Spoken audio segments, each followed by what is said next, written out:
Yo, what's up, Fads? Good morning. Alright, time check na tayo. 6:38 na nga pala dito sa amin. Iwan ko dyan sa inyo, basta sa aming barangay 6:38 na.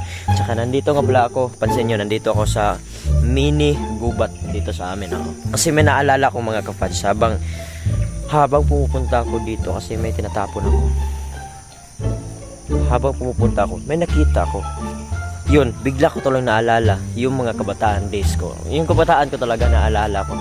Yung mga kasabayan ko pa, yung mga kababata ko, sina RJ, sina Mervin, yung iba-iba mga kasama ko na pumunta sa mga gubat, ganyan.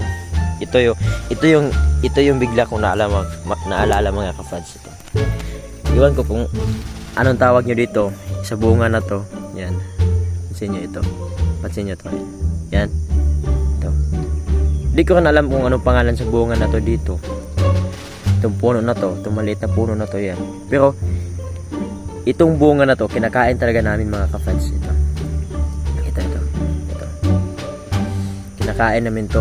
Kasi, ano to, pag hinog na, ganito, bubukayan mga ka-Fads, bubukayan. Yan, bubukayan.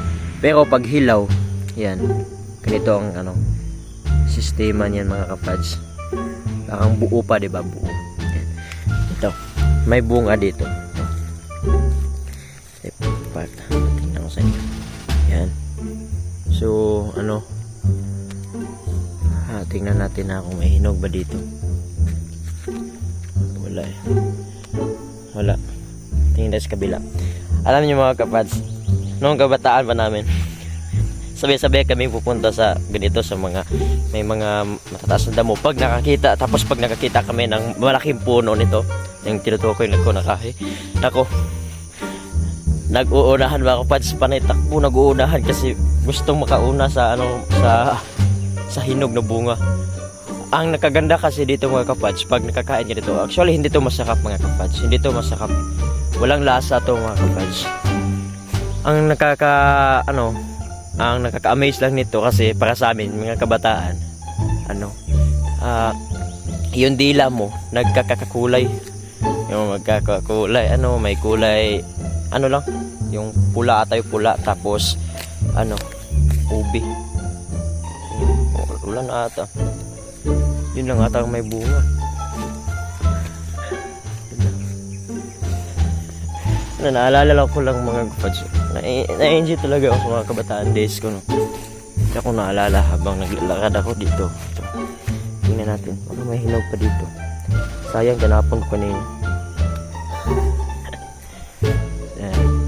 Sampol. Ito. Pwede na itong mga ka-Fads ito. Kasi bumiyak na, no? Kainin natin, pitasin natin. Hindi naman to bawal, no? Wala naman to sa batas na hindi pwede kainin.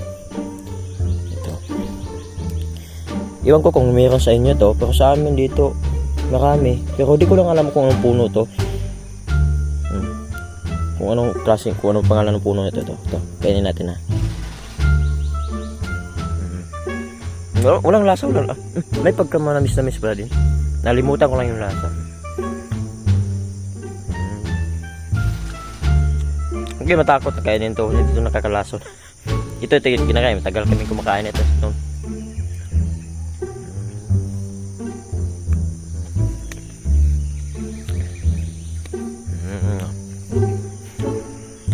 Tingnan natin kung may kulay ba yung dilaw. Wala, kulang. Pero pag marami kang nakain ito mga ka-Fads, noon, pag marami kami nakain na ganyan, tapos yung kulay talaga, yung kulay ube. Yan. Yung dila namin, nagkakakulay ube din. Yun lang. Share ko lang mga ka-Fads. Naalala ko lang kasi.